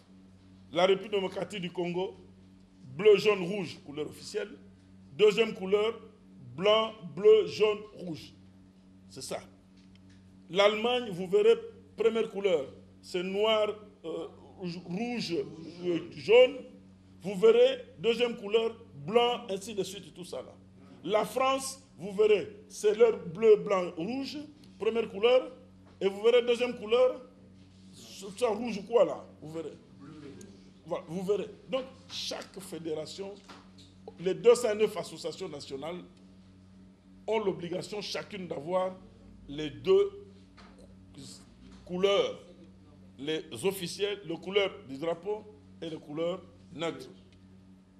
Alors, si nos couleurs neutres étaient uniquement de blanc, il n'y a même pas le drapeau du Congo, on nous ferait la reproche. Mais vous avez le drapeau congolais. Vous avez le drapeau congolais sur la vareuse. Ce sont nos couleurs neutres. Alors, la moralité, c'est quoi? La moralité, c'est quoi? La moralité, c'est que nous privilégions le dialogue. S'il y a des constats pareils, si les gens n'ont pas la bonne information, parce que c'est un problème d'information. Si les gens n'ont pas la bonne information, on se rapproche de la FECOFA. La FECOFA ne privilégie pas les caméras comme moyen de communication et de dialogue. Je dis bien que cette fédération a beaucoup grandi. On a tiré des leçons de toutes les crises qu'il y a eu par le passé. Pour éviter, vous avez suivi que nous faisons un effort. On ne communique pas, on ne parle pas, on privilégie les contacts. On n'a pas de problème avec le cabinet. On n'a pas de problème avec le cabinet. On privilégie le dialogue parce qu'à travers le dialogue, les messages passent. Les uns et les autres comprennent. Par contre, le danger, c'est quand au sein des cabinets, on retrouve des gens qui hier ont été radiés au niveau de la FECOFA, qui amènent des messages négatifs pour chercher à induire l'autorité en erreur. Ça, nous condamnons. Si les mêmes velléités qui ont commencé par le passé à chercher à induire les différents ministres en erreur pour les opposer aux fédérations, ça, nous condamnons. Ce pays a déjà suffisamment de problèmes politiques, nous suivons tous le débat. Je ne pense pas qu'il faut ouvrir encore des fronts vis-à-vis des fédérations. Le moment ne s'y prête pas. Le moment se prête à la calmie, à la concorde, à l'échange. S'il y a des problèmes, on se voit, on se fait appeler. Quatrième élément, j'ai l'habitude de dire, la FECOFA n'est pas un service du ministère. La FECOFA est partenaire du gouvernement. Parce que la FECOFA n'émane pas du budget directement de l'État. L'État finance la participation des disciplines, notamment les clubs représentatifs aux compétitions internationales et les équipes nationales. Mais l'institution de la FECOFA n'est pas financée par l'État. La FECOFA ne reçoit pas de subventions pour payer son personnel, pour acheter le mobilier, pour payer l'électricité. Vous savez que nous payons l'électricité comme tout le monde. Donc, c'est la part des choses qu'il faudrait faire. Et dans ce cas de partenariat, comme nous disons, dans le cas de ce partenariat, nous privilégions le dialogue. S'il y a des incompréhensions, mais c'est que nous alertons toujours. Chaque ministre qui arrive, nous l'alertons pour dire attention. Il ne faut pas que les mêmes oiseaux de mauvais augure viennent vous induire encore en erreur pour vous opposer à la fédération. Ce n'est pas bon. Et aux fédérations sportives, parce que aujourd'hui, mieux qu'hier, le moment est à la concorde. On a besoin d'accalmie. Le sport doit être le dénominateur commun. C'est ce sport qui doit nous réunir. Ne peut pas être les diviseurs communs. Non. Nous pensons que nous, la FECOFA, nous sommes sereins. Nous sommes sereins. Voilà. Je disais que votre sage main va poser un geste le 26 février prochain, de l'année prochaine, pour l'élection du nouveau président de la FIFA. Et la FECOFA, à travers votre personne, l'Afrique également, je crois qu'il doit avoir déjà un cahier de charges par rapport au nouveau patron du football mondial. Si ce n'est pas un secret, est-ce que nous pouvons connaître les revendications ou les prétentions de l'Afrique par rapport au nouveau comité qui sera mis en place de la FIFA? Deuxième question, juste une petite question. Quand vous parlez des stades municipaux, apparemment, vous ne m'avez pas convaincu. C'est comme si vous n'êtes pas d'accord avec ces projets-là. Parce que quand nous voyons le match de la foot, quand ça se joue en province, il y a des stades qui sont dans un état pitueux, comme à Goma, piteux, merci, à Goma et partout à Bukavu, partout dans les stades qui sont dans un état dans lequel ils se retrouvent. Et le gouvernement a privilégié plutôt de construire des stades municipaux dans une seule ville. Est-ce que ce projet vous convainc, vous particulièrement, vous qui êtes patron de football en RDC? Bon, je pense qu'il faut, s'il vous plaît, il faut bien répondre, madame. C'est des questions importantes qui nécessitent, il ne faut pas mélanger. La FECOFA n'est pas contre la construction des stades municipaux. Nous avons dit que ce sont des stades de proximité. Ça permet la pratique de développement du football à la base à un certain niveau. Deux, jusqu'à aujourd'hui, on construit à Kinshasa. C'est Kinshasa. On n'a pas encore construit à l'intérieur. Pour que nous voyions quelle serait la capacité de ces stades, le dimensionnement d'abord de ces stades, pour pouvoir abriter.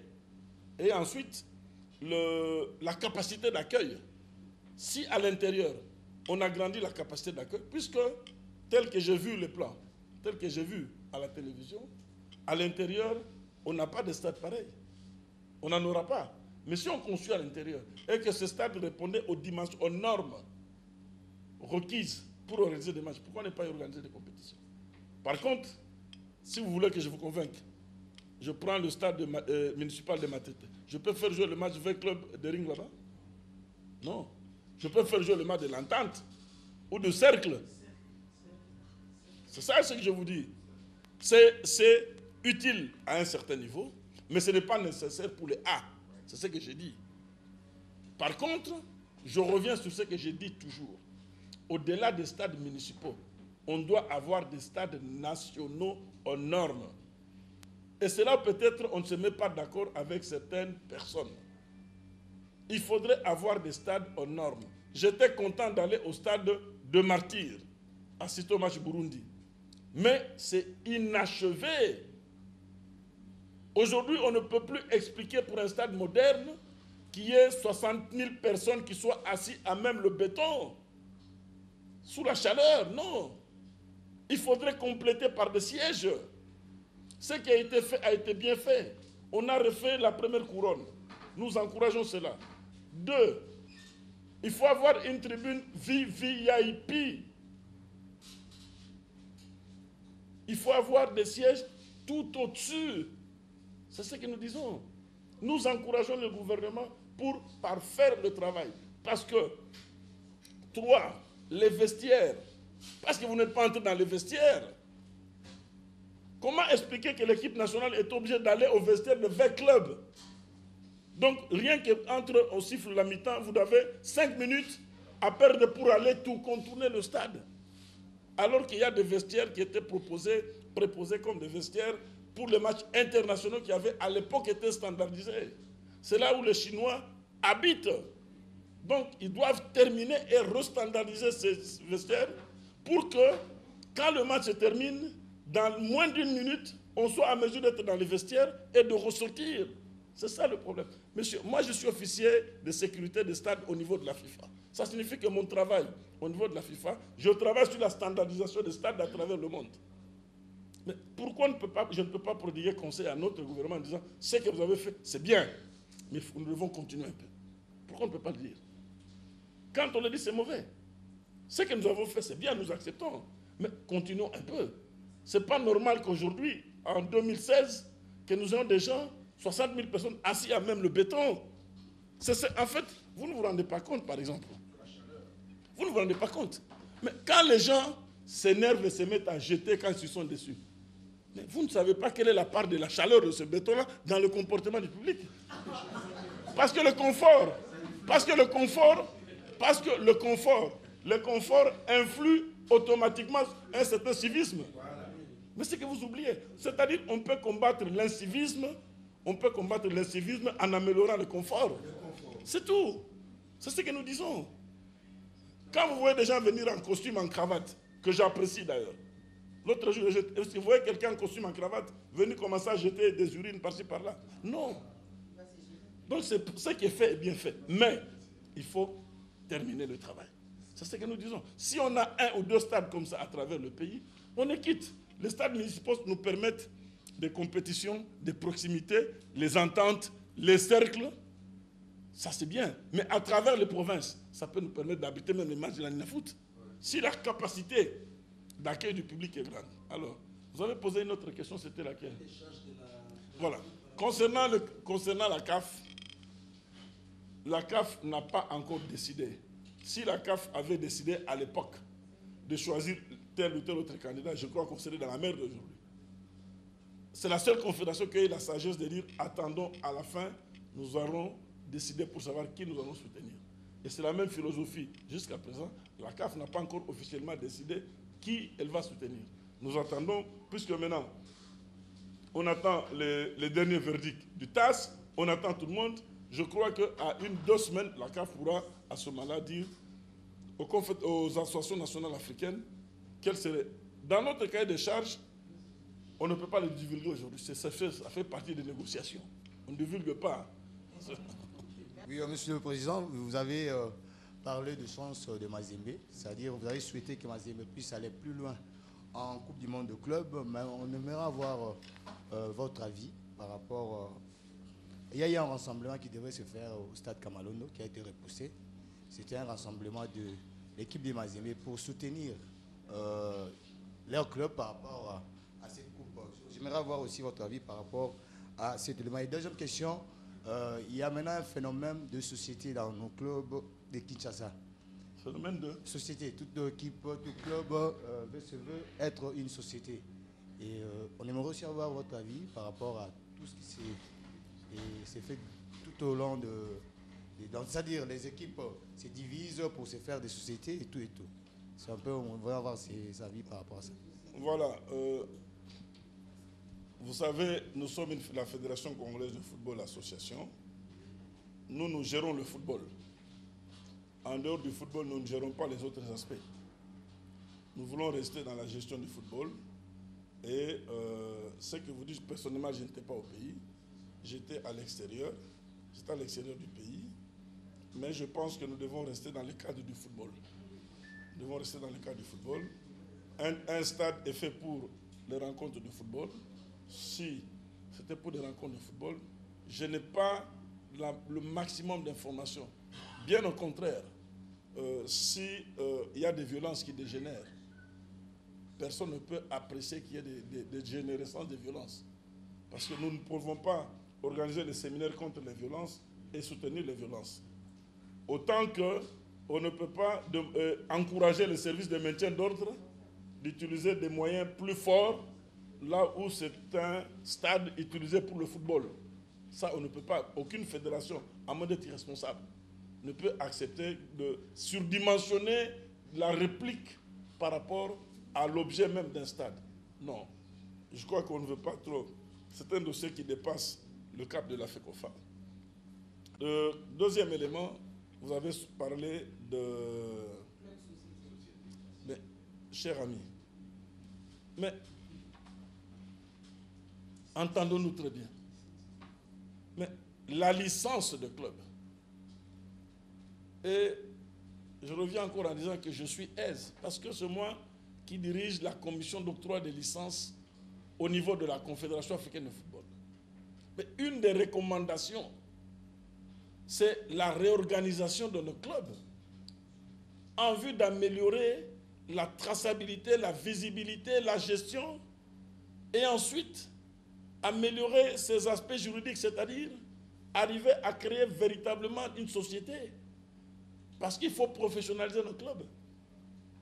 Si tel est l'engouement aujourd'hui, mais il faut l'encourager. Si tel est l'engouement, si le cheminement, c'est de transformer nos clubs en société, vous savez l'avantage c'est quoi? Un, d'une manière superficielle. Fini le club qui appartient à un bonhomme qui se promène avec sa manette. Pour dire que c'est moi le propriétaire, c'est moi le président du club. Ça signifie qu'au niveau de l'appartenance du club, il y a un aspect juridique. Il y a un aspect juridique. Le club a des structures, des infrastructures, ainsi de suite, et tout ça là. Parce qu'il y a un critérium.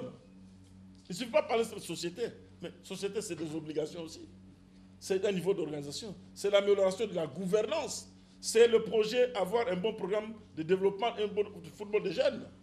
Avoir des instructeurs appropriés, c'est-à-dire des entraîneurs qualifiés. Donc, je pense que nous avons l'obligation d'encourager, mais que ça ne se fasse pas dans le désordre. Que ça se fasse d'une manière contrôlée. Voilà. Merci, Monsieur le Président. Je reviens d'abord dans le cadre de la FIFA. Il y a, pour la commission de réforme, il y a des grands sponsors de la FIFA qui souhaitaient que cette commission, que les membres soient des personnes extérieures à la FIFA, afin que pour leur permettre d'amener leur argent. Vous qui êtes membre de cette commission, comment vous avez appris cette nouvelle? Et la deuxième, vous êtes aussi officier de sécurité. Il y a, dans le cas de la sécurité, la prévention est mieux que de sévir. Il y a deux dangers qui guettent le stade Tata Raphaël, bien que la FECOFA n'est pas propriétaire du stade. Car à chaque rencontre de football, de grandes rencontres, il y a des personnes juchées sur l'arcade de support publicitaire qui est autour de 20 clubs. Et à chaque match, il y a des koulouna au stade. Et vous pouvez voir qu'en plein match, une personne qui a le malheur d'entrer par le pourtour des dragons est vite dépouillée, agressée, il se retrouve vite. Nous qui sommes aussi commissaires au match à l'EPF, deux fois, en plein match, vous voyez quelqu'un traverser les stades, passer pour chasser par des koulouna. En tant qu'officier de sécurité, que préconisez-vous? La FIFA, les contrats de sponsorisation qu'ils ont ne sont pas des contrats gré à gré. C'est des contrats contractés, passez-moi la tautologie, après appel d'offres. Ça signifie qu'il y a plusieurs qui concourent. Le mieux disant arrive à arracher le contrat et à le signer. Nous avons reçu cela. Mais on a dit, écoutez, on continue à travailler. Les contrats qui nous lient aux sponsors sont assortis des obligations des uns et des autres. Il y a une éthique à respecter. Il y a une éthique à respecter. Ce problème, nous l'avions débattu lors de la dernière réunion du comité exécutif. On a dit qu'au moment opportun, on reviendra là-dessus. Mais sachez que il n'y a pas un sponsor plus important que l'autre.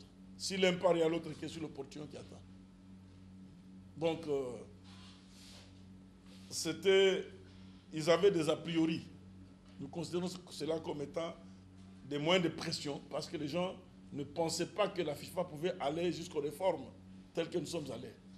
Alors, il fallait nous faire vivre un spectre de danger, croyant que c'est ce spectre-là qui allait intimider les gens pour arriver à des réformes. Alors que les réformes d'aujourd'hui qui aboutissent aujourd'hui, la plupart ont été lancées depuis 2011, avant même qu'il y ait eu ces problèmes. C'est parce que la FIFA n'avait pas suffisamment communiqué. Mais la plupart des réformes ont commencé depuis 2011. Alors, en ce qui concerne la situation de Koulouna, qui parle de Koulouna parle des services de maintien d'ordre.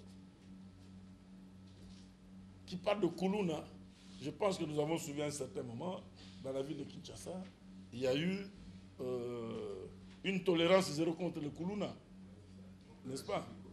Vous avez appelé ça comment? Opération du Kofi. S'il y a ce regain-là dans le stade, les entités concernées ont l'obligation de saisir l'autorité politico-administrative de leur ressort pour requérir les forces de sécurité. Et d'ailleurs, il est fait état à toutes nos entités subdélégataires de ne pas organiser un match si la sécurité n'est pas assurée. C'est ça le problème. Maintenant, il faudrait aller savoir pourquoi les matchs se jouent sans policiers. Faudrait-il arrêter le championnat parce que la police ne veut plus répondre de ses obligations? C'est tout un des questions. Ma question, c'est par rapport aux équipes nationales d'âge. On a parlé ici des entraîneurs qui travaillaient de façon pratiquement... qui faisaient du bénévolat. Alors, j'aimerais savoir s'il y a la situation de ces équipes nationales, notamment l'équipe des Léopards U17, U23, parce qu'après l'élimination face au Nigeria pour les Léopards U17, il était question que chaque mois, que l'on regroupe ces jeunes, à question de continuer à les encadrer. Alors, quelle est la situation actuelle des équipes nationales d'âge? Je fais allusion à l'équipe des Léopards U17, U23. Dernièrement, j'ai appris que les Léopards... Quelle version? Les Léopards U17. Quelle version vous avez, les Léopards U17? Non, le monsieur, évidemment. Monsieur. Vous ne parlez qu'au nom de monsieur? D'accord. Alors, je fais allusion justement à les Léopards monsieur. Alors, quelle est la situation de ces équipes-là, U17, U20 et U23? Bon, voilà, je crois que pas plus tard que il y a 2 ou 3 jours. Comment s'appelle encore notre ami qui vient de la France? Otis Ngoma était ici, non? Il venait de faire un stage de 2 semaines. 2 semaines avec le U20. Il venait de faire un stage avec le U20. N'est-ce pas? On avait pris la décision de pouvoir progressivement, quand les moyens financiers le permettent, de pouvoir regrouper ces jeunes. Parce que le tout, c'est financier. Le tout est financier. Tout ce que vous dites là, c'est la meilleure volonté, c'est la meilleure planification, mais le tout est financier. Quand la FECOFA a de l'argent, elle essaye de regrouper. Mais l'État ne peut pas nous donner de l'argent quand il n'y a pas une compétition. Quand vous demandez à l'État de donner nous de l'argent parce qu'il n'y a pas de compétition, les compétitions sont budgétisées. Mais les camps d'entraînement sans compétition ne sont pas budgétisés. Donc là, nous sommes obligés nous-mêmes de chercher nos moyens de bord pour pouvoir le faire.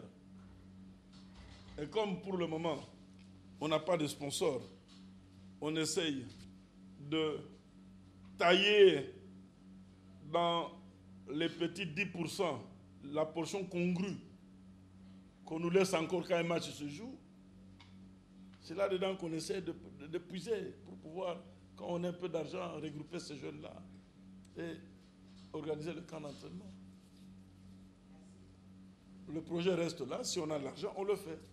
Comme on vient de le faire avec le U20. Président, j'ai 3 petites questions à vous poser. La première concerne le centre technique Koura-Rampova. Depuis l'année dernière, ce centre a été ouvert à certains clubs qui s'en sont servis pour se préparer, moyennant un montant X.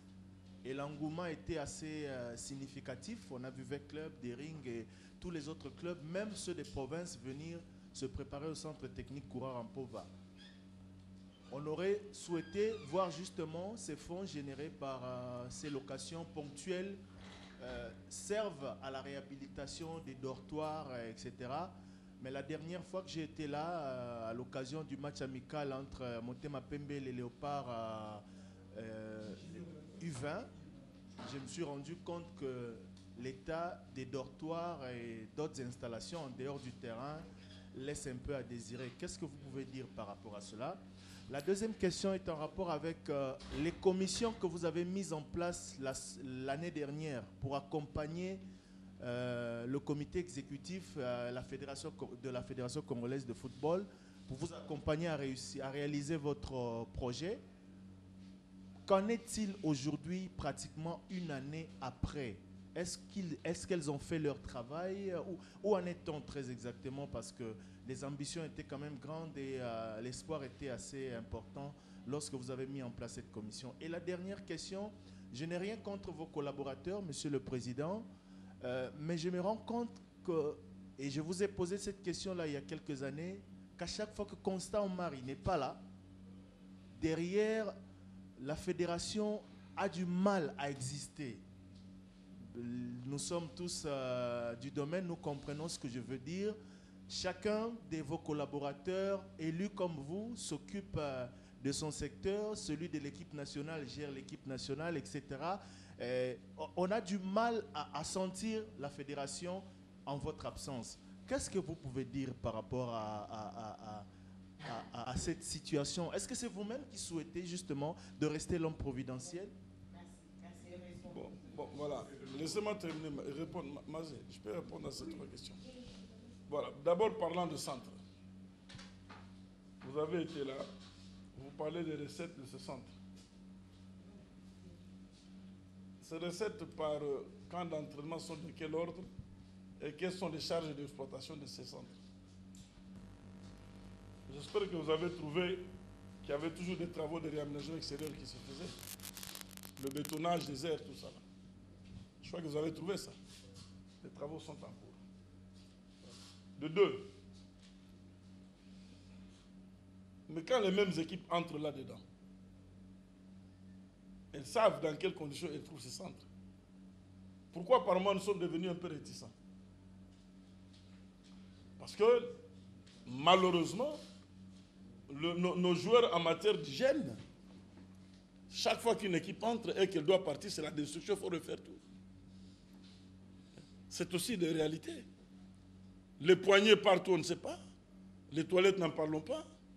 Les installations sanitaires d'une manière générale. Les gens les utilisent d'une manière, on ne sait pas comment. C'est aussi un problème. Quand les filles, il a été question d'interner les filles, on a refait parfaitement les dortoirs. Et là, il faudrait féliciter la Commission nationale du football féminin, qui a fait un travail impeccable. Mais après, les filles, sont arrivés les garçons. Mais dans quel état ils ont laissé ce centre? C'est aussi un problème. Qu'on vous paye 4 000, 4 500 $, mais que les dégâts qu'on laisse dépassent les 4 500 $. In fine, vous gagnez quoi? Ça, c'est aussi des problèmes. Et quand vous voyez les charges d'exploitation, parce que le véritable problème de ce centre, c'est les charges d'exploitation aussi. Et je crois que nous avons même fait des observations. On a fait payer à certains clubs les frais de casse de leurs joueurs. Donc c'était sûr un problème. Parce que, vous savez, la notion de propriété, elle est relative. Hein? Quelqu'un peut arriver et vous dire que ce mur est sale. L'autre, il dit il est propre, mais l'autre viendra vous dire non, mais ce mur, il est sale. C'est une notion relative. Ça, c'est la problématique que nous avons. Mais, contre mauvaise fortune, il faut faire bon cœur. On fait avec. Il y a un problème de culture, il y a tout ça là. Il faut trouver des moyens. On a cassé, il faut refaire. Les lits ont été bousillés, les armoires, il faut refaire, ainsi de suite, tout ça là. Mais avec quel argent? C'est la question aussi. La FECOFA n'a pas une dotation spécifique et permanente uniquement pour ça. Mais on le fait avec nos moyens de bord. Je vous ai dit, si vous êtes passé, vous avez vu qu'on a continué le bétonnage, l'aménagement des aires extérieures. Parce qu'on continue ce travail. J'ai toujours dit, pour ceux qui aimaient lire le roman de SAS, ce centre, c'est comme le château de Malcollège. Chaque jour qu'on trouve un peu d'argent, on ajoute. Et je vous dis que nous sommes dans un projet maintenant de construire des gradins.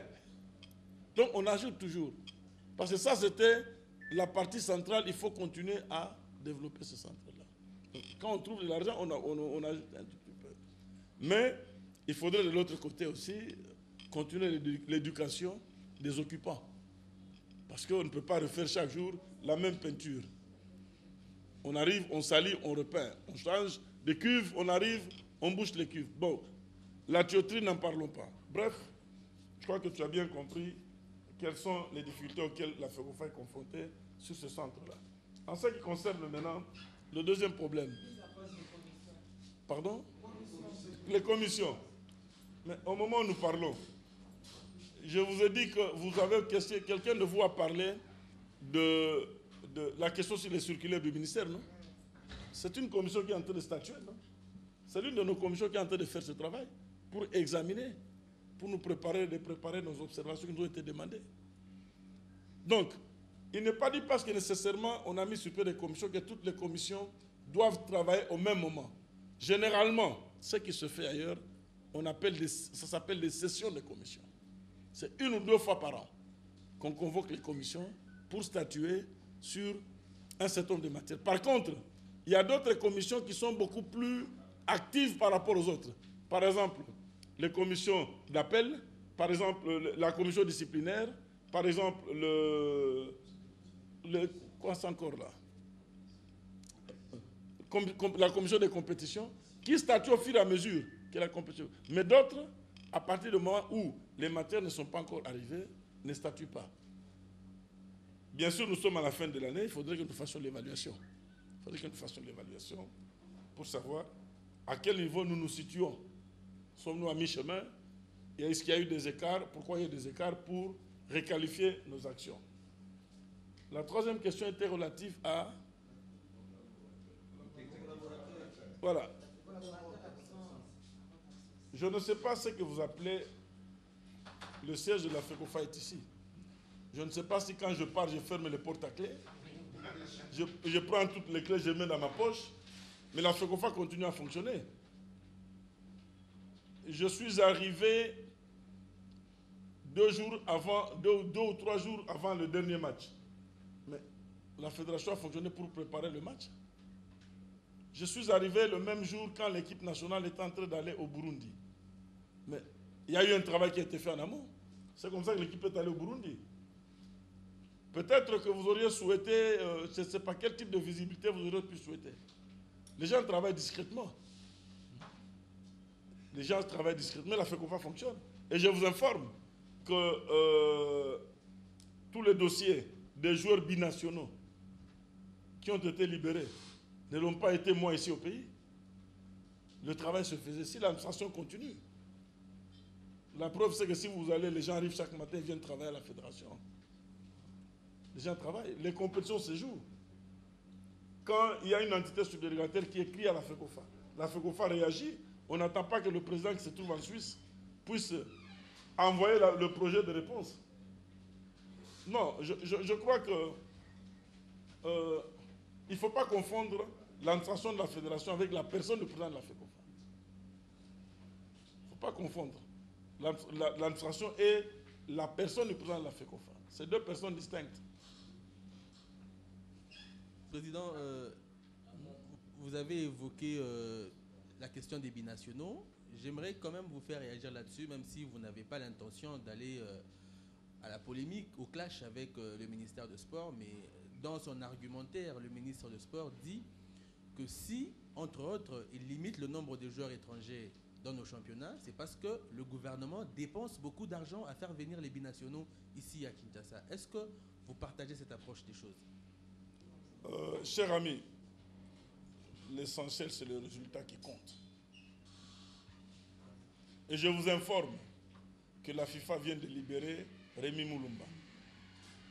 Il y a 2 heures que nous avons reçu le message de la FIFA qui vient de libérer Rémi Moulumba. Quant à Pokou, le dossier sera envoyé parce que l'Union royale des fédérations belges de football n'a répondu que ce matin, je crois. Et d'ici ce soir, on va renvoyer le dossier à la FIFA. Et comme la FIFA attend déjà ce dossier-là aussi, je crois que d'ici la semaine prochaine, on pourra libérer ce joueur. Chers amis, au même moment, vous êtes en train de parler de vote des Congolais de l'étranger. N'est-ce pas? Et au même moment, vous voulez dire que les binationaux ne servent pas. Soyons constants. Je m'appelle Constant, mais soyons constants dans nos attitudes et dans nos points de vue. J'ai répondu à votre question. Oui, permettez-moi dans les cadres de ces glissements d'aborder... voilà, Président, j'ai quelques petites questions, rapidement. Vous avez parlé tout à l'heure il y avait une question en rapport avec des clubs qui deviennent entreprises. Est-ce qu'aujourd'hui la FECOFA accompagne, avec cette forte expérience internationale que vous avez aujourd'hui, est-ce que la FECOFA accompagne les clubs? Parce qu'aujourd'hui, on voit des statuts qui se font, des clubs qui deviennent entreprises, sans un rond versé dans la caisse, sans actionnaire, mais il y a des gens déjà qui deviennent propriétaires de clubs sans argent. Deuxièmement, promesse électorale. On parle des ligues qui devaient toutes disposer des sièges.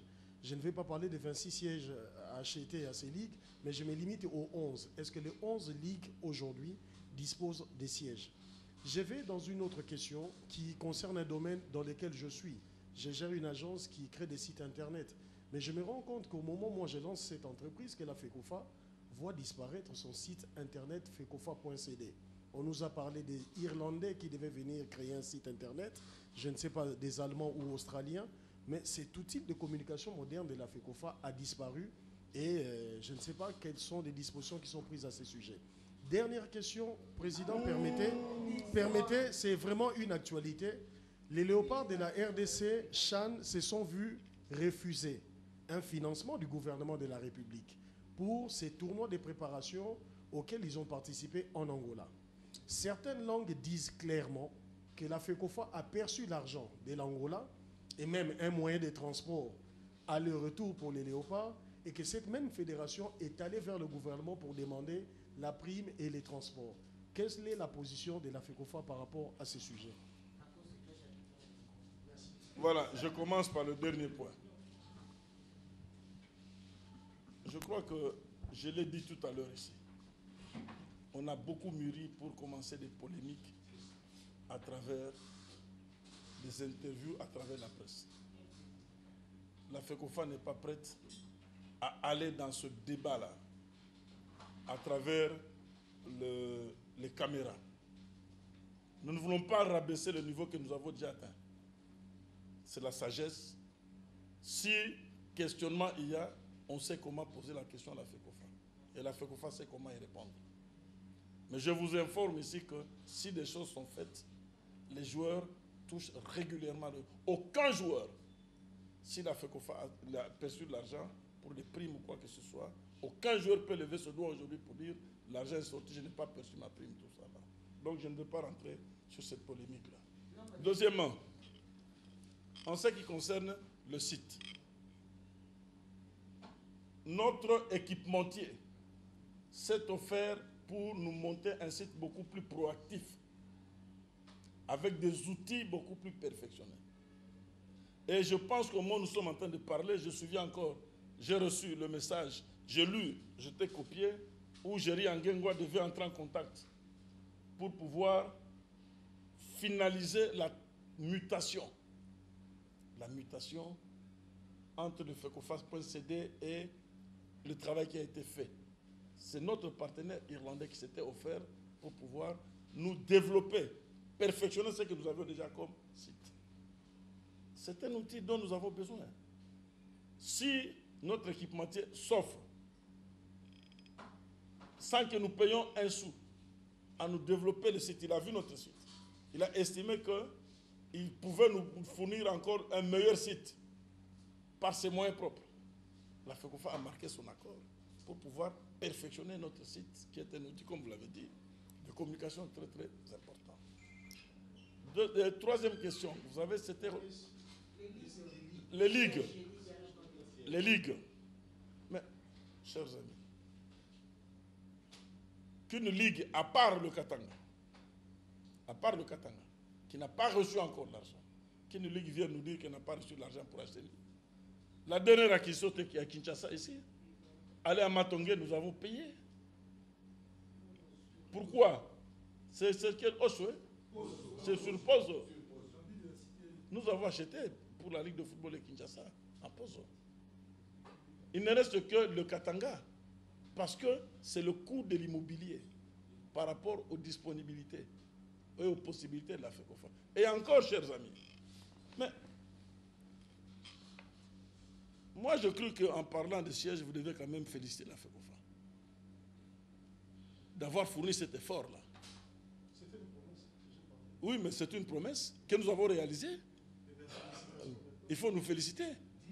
Dites-moi, en dehors de la FECOFA, quelle est l'autre fédération de football, de sport de ce pays qui a fait autant d'efforts en achetant des ligues professionnelles? Dites-moi, citez-moi. Nous sommes pauvres, chers amis. Nous paraissons. Nous faisons un effort. Ou bien c'est notre gouvernance qui est encore bonne. Peut-être notre gouvernance est bonne pour faire croire aux gens que nous avons beaucoup d'argent. Alors, quelle autre question à laquelle je n'ai pas répondu? Voilà. En ce qui concerne les entreprises, je m'excuse, il y a un accompagnement. En fait, quel est le problème? Quand l'opération a été lancée, nous avons bonne souvenance, la première équipe qui était venue solliciter l'expertise et l'accompagnement de la FECOFA, c'était Mazembe, à l'époque. Mazembe avait sollicité l'expertise et l'accompagnement de Mazembe, de la FECOFA, pour sa mutation vers la société. Nous avons accompagné Mazembe et le projet de Mazembe a abouti. Est arrivé V-Club. Nous avons accompagné V-Club aussi dans son projet. Dering est venu nous contacter. Nous accompagnons Dering aussi, qui est dans la phase cruciale de sa mutation. Sangabalende nous a posé la même question. Ça vous dit que nous étions disposés à l'accompagner mêmement. En fait, Renaissance s'est disloqué avec Dering et Renaissance est dans son processus de création de société.